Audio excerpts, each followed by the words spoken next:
ಹಾಗೆ ಮೇಡಮ್ ಕೂಡ ಇದ್ದಾರೆ.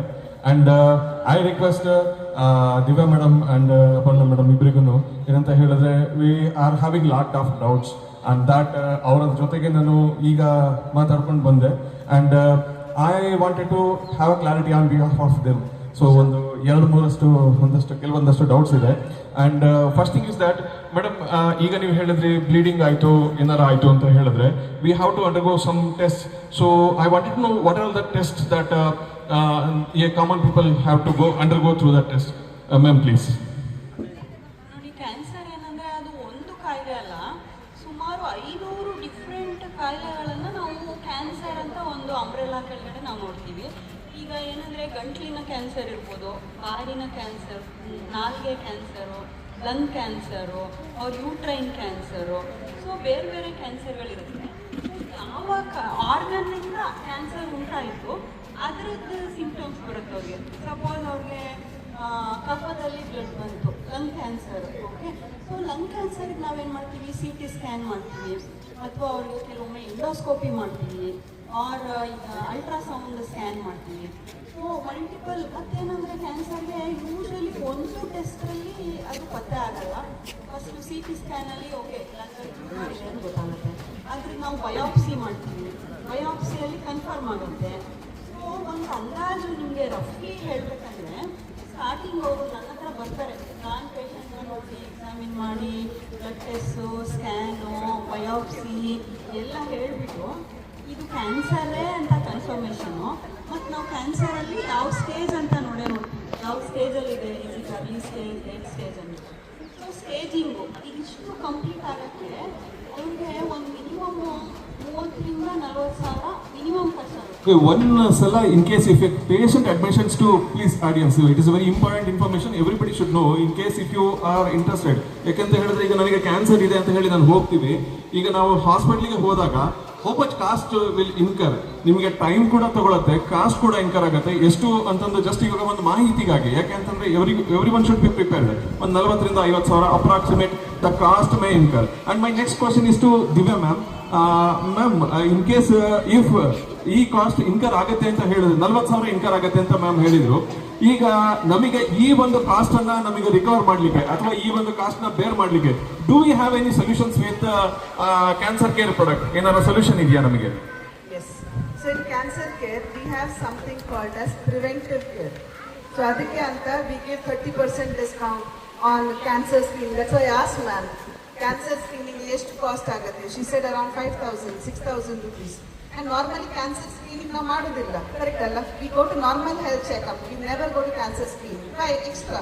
So here if I buy this plan through this preventive care through Health Buddy ನಾವು ಏನು ಇಂಟ್ರೊಡ್ಯೂಸ್ ಮಾಡಿದ್ದೀವಿ, ಅದರಲ್ಲಿ for few injection like HPV and all, hepatitis, we'll get around 10% discount on the screening, PET scan and all. So up to 30% discount is there. Yeah, so discounts ಎಲ್ಲ ಬರುತ್ತೆ. So which will help our clients to take this preventive measure. That will help, ma'am. Actually, there are two things. One is preventive. ಈಗ ನಾನು I am a healthy person, I want to do a preventive screening. That you said you are offering discount, ಅಲ್ವಾ? Second thing is diagnosis. A patient, ಅಂದರೆ someone is having symptoms and they want to get the test and get diagnosed. ಆ diagnostic tests ಇರೋರು, what about those diagnostic tests? So ma'am, when they get diagnosed, okay, then in that case we give them lump sum or regular income. So for example, ಈಗ ಅವರಿಗೆ early stage diagnose ಆಯಿತು ಅಥವಾ later stage diagnose ಆಯಿತು ಅಂತ ಇರಿಸಿ. So in early stage diagnose ಆದರೆ ನಾವು ಏನು ಮಾಡ್ತೀವಿ, 10%, so for example 10 lakhs, up to 10 lakhs we can pay to the customer. So they can use it for their preventive checkups or whatever diagnosis cost ಇರ್ಬೋದು, ಅದರಲ್ಲಿ ಅವರು manage ಮಾಡ್ಬೋದು. ಇದೇ 10 ಲಕ್ಷವನ್ನು ನಾವು ಅವರಿಗೆ ಮಂತ್ಲಿ ಇನ್ಕಮ್ ಥರ ಸಹ ಕೊಡ್ಬೋದು. So both are there. It's an early cancer, detected later, I mean to say later stage of cancer detect ಆದರೆ we give the entire sum assured. ಈಗ 50 lakhs, for example somebody has taken 50 lakhs ಅಂದರೆ 50 lakhs ಕೊಟ್ಬಿಡ್ತೀವಿ. ಇಲ್ಲಾಂದರೆ ಅವರಿಗೆ ಪ್ರತಿ ತಿಂಗಳು 2 ವರ್ಷಕ್ಕೆ ನಾವು 2.5 ಲಕ್ಷ ಕೊಡ್ತಾ ಇರ್ತೀವಿ. So which can be used for all these diagnosis tests in case it is not covered in health insurance and all. It can be used for anything. That's why I said the money goes to the customer hand and he can use it for whatever benefits he wants. And another doubt, ma'am, to Panna ma'am, in case if a patient hospitalized on the stage 4 ನಲ್ಲಿ ಬರ್ತಾರೆ, stage 4 ನಲ್ಲಿ what are the chances to that he will be able to recovery chances ಎಷ್ಟಿರುತ್ತೆ, and dismissal ಅಂದ್ರೆ they will not be survival ಆಗೋದಿಲ್ಲ ಅನ್ನೋ chances ಎಷ್ಟಿರುತ್ತೆ? what is the chances? Again ಏನಾಗುತ್ತೆ, ಯಾವ ಕ್ಯಾನ್ಸರು, ಸ್ಟೇಜ್ 4 ಕ್ಯಾನ್ಸರು ಎಲ್ಲ ಮುಂಚೆ ಎಲ್ಲ ನಾವು 6 ಮಂತ್ಸು, ನೀವೆಲ್ಲ ಮೂವೀಸಲ್ಲೆಲ್ಲ ನೋಡಿರ್ತೀರ, ಈಗ last stage cancer, she will survive only for 3 months ಅಂತೆಲ್ಲ ಹೇಳ್ತಿರಲಿಲ್ಲ. ಈಗ that has change. So there are many cancers in stage 4, they are surviving for 4 years, 5 years, one patient 8 years, 10 years also they are surviving. But they are a handful. ಅಂದರೆ not everyone survives for 10 years, but it is not as bad as Esther is. For ಮುಂಚೆ 3 months, 6 months ಥರ ಅಲ್ಲ ಇವಾಗ. It is in years, maybe 1 to 5 years ಥರ. Okay, and another one doubt, ma'am. We heard that there are some vaccination or some expensive injections which it is used in treatment. What would be the approximate? Means ಬೇರೆ ಬೇರೆ ಡಿಸೀಸ್ಗೆ, ಬೇರೆ ಬೇರೆ ಕ್ಯಾನ್ಸರ್ಗೆ ಬೇರೆ ಬೇರೆ ಥರದ injections ಕೊಡ್ತೀರಾ? whether those injections are able to give any extra life, additional life ಏನಾದ್ರು ಕೊಡ್ಬೋದಾ? ಸೊ ಈಗ ನಾವು ಮುಂಚೆ ಎಲ್ಲ ನೀವು ಕೀಮೋಥೆರಪಿ ಅಂತ ಕೇಳಿದ್ರಲ್ಲ, chemotherapy was the only drug which was available for stage 4 cancer. But ಇವತ್ತಿನ ಏನಾಗಿದೆ, we have multiple different forms of injections and tablets. They are all in lakhs. ಒಂದು ಅಪ್ರಾಕ್ಸಿಮೇಟ್ ಫಿಗರ್ ನಿಮ್ಗೆ ಹೇಳಬೇಕಂದ್ರೆ around 10 lakhs per year they can spend. They can actually survive longer. Maybe 3-4 years they can live longer. And my next question is to Divya ma'am. In case if a stage 4 patient or stage 4 who has taken this policy, in case if he is incurring, madam ಹೇಳಿದ್ರು ಒಂದು 10 lakhs per annum ಖರ್ಚು ಬರುತ್ತೆ, for 2 years it is 20 lakhs. Whether we are having any solutions that in a stage 4 patient if he is reported and after having this policy, and whether we have any solutions that he is able to protect his that treatment ನ ಇದರಲ್ಲಿ prayer ಮಾಡ್ಬೋದು ಅಥವಾ income ನಾವೇನಾದ್ರು ಕೊಡ್ಬೋದು, ಆ ಥರ solutions ಏನಾರು ಇದೆಯಾ ನಮಗೆ ಈ ಕ್ಯಾನ್ಸರ್ ಕೇರ್ ಪ್ರಾಡಕ್ಟ್ ಅಲ್ಲಿ ma'am? So stage 4 comes under major cancer, and if the client major cancer diagnose ಆದರೆ ನಾವು ಏನು ಮಾಡ್ತೀವಿ, ಅವ್ರು ಏನು ಸಮಯ ಶಾರ್ಟ್ ತಗೊಂಡಿದ್ದಾರೆ ಅದನ್ನು ಅವರು ಪೂರ್ತಿಯಾಗಿ ಕ್ಲೇಮ್ ಮಾಡ್ಬೋದು.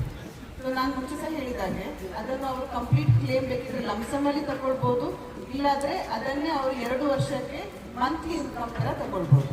ಓಕೆ, ಸೊ ಸಮ್ ಶಾರ್ಟ್ ಮೇಲೆ ಫಾರ್ ಎಕ್ಸಾಂಪಲ್ 50 ಲಕ್ಷ ಸಮ್ ಶಾರ್ಟ್ ಇದ್ದರೆ ಅರೌಂಡ್ 2.24 lakhs ಎವ್ರಿ ಮಂತ್ ಅವರಿಗೆ ಬರ್ತಾ ಇರುತ್ತೆ. So this is how it is treated if they get in to stage 4 major cancer diagnosis. Then we are able to means is the expenses which it is incurred due to this adverse situation, that is sure. And of course, see Kiran, there one more thing I will like to tell. ಈಗ ಯಾರ ಹತ್ರ health insurance ಇಲ್ಲ, of course ಇದು ಅವರಿಗೆ ಇದಕ್ಕೆ ಸಹ use ಆಗ್ಬೋದು.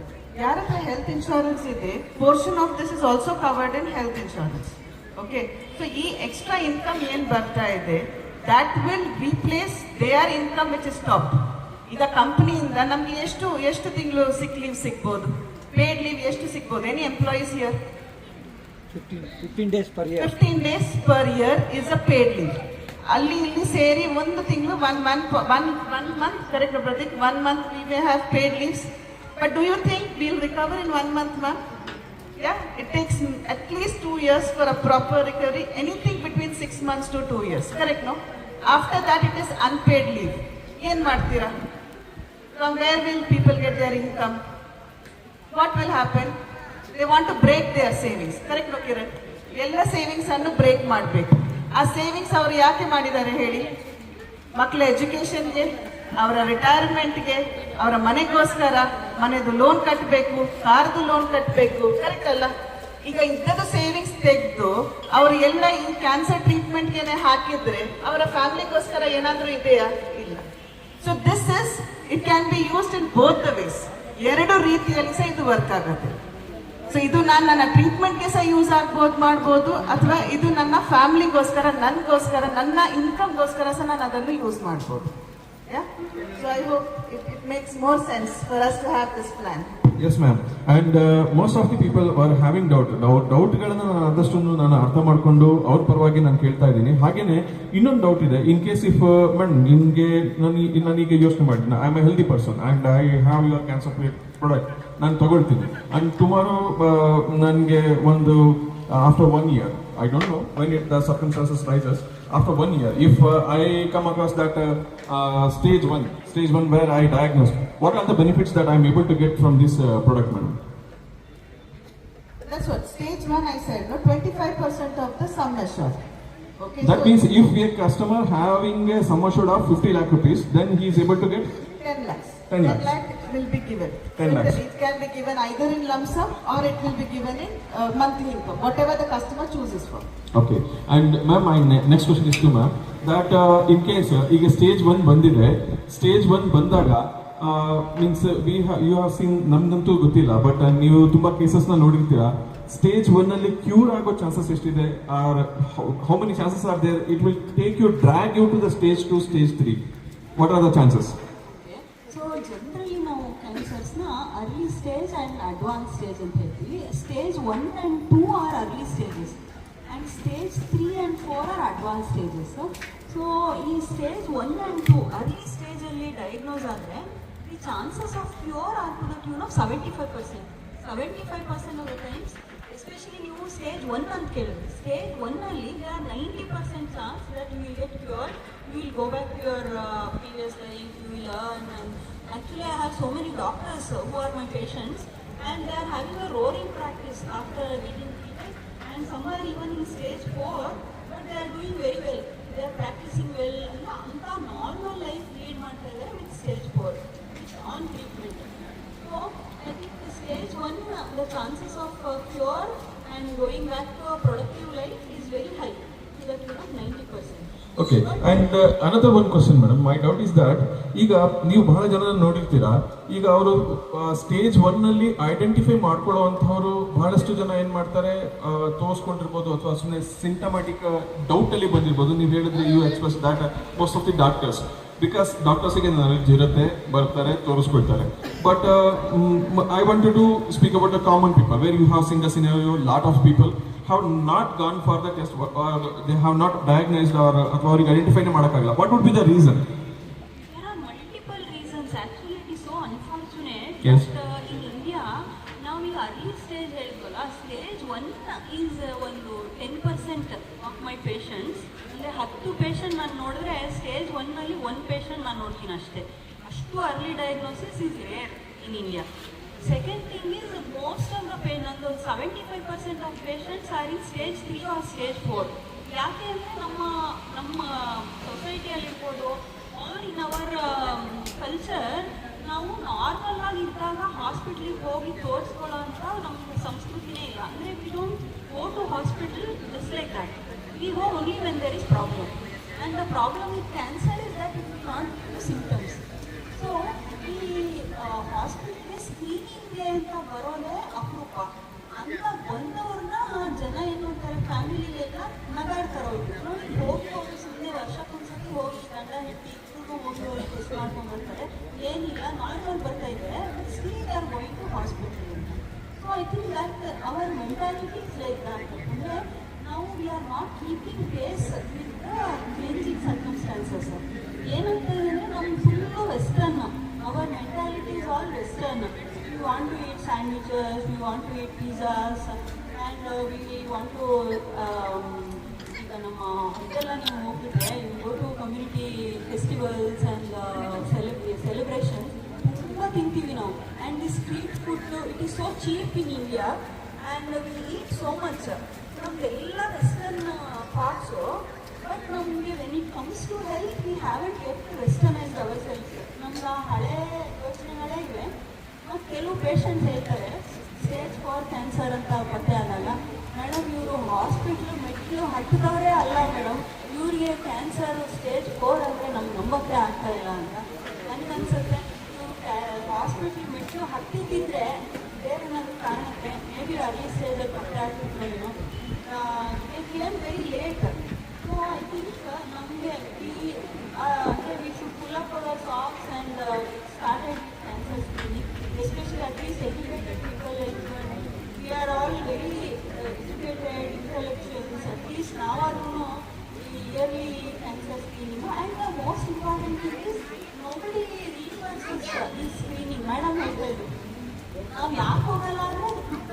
Yes. ನಾವು ಹೋಗಲ್ಲ. 100%.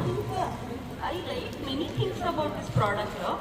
ಏನಂದರೆ ಈ ಇನ್ಶೂರೆನ್ಸ್ ತಗೋತೀವಲ್ಲ ನಾವು, ಈ not only health insurance, life insurance also, it becomes ಒಂಥರ ವೆರಿ ಟಫ್ ನಟ್ ಅಂತ ಹೇಳ್ತಾ ಅನ್ಸುತ್ತೆ ನನಗೆ. We keep paying premium every year ಅಲ್ವಾ, 25,000 40,000 ಕಟ್ತೀವಿ. Life insurance only works when the patient dies, isn't it? That's such a sad thing, alva. When he is alive, actually he should get something like this. Yes. We should ishondella katbittu, they should get the fruits of it when they are alive, and when they are in this kind of difficult situation. That is the best part, I think. Maybe you should highlight that. Yes. That see, it is not. There is some slogan, very famous thing. I'm not taking it. जिंदगी के साथ ही जिंदगी के बाद बाकी. Okay, that जिंदगी के बाद is a very, I think if when I'm dead I don't care. जिंदगी के बाद is, I mean, Yes. anything can happen, but जिंदगी के साथ, I mean, I think that's what matters to a person and the family. When you are alive and you are in a very tough situation, you should get that, get the money back, get some incentives. And the second thing which I like was, I sign these insurance papers every day. Because many patients, like 50% of our, because it's a corporate hospital, we get all corporate insurances for health. And what happens is, when the bill is something like 2 lakhs, there is something called co-payment. They pay something, something like that. And that also many insurances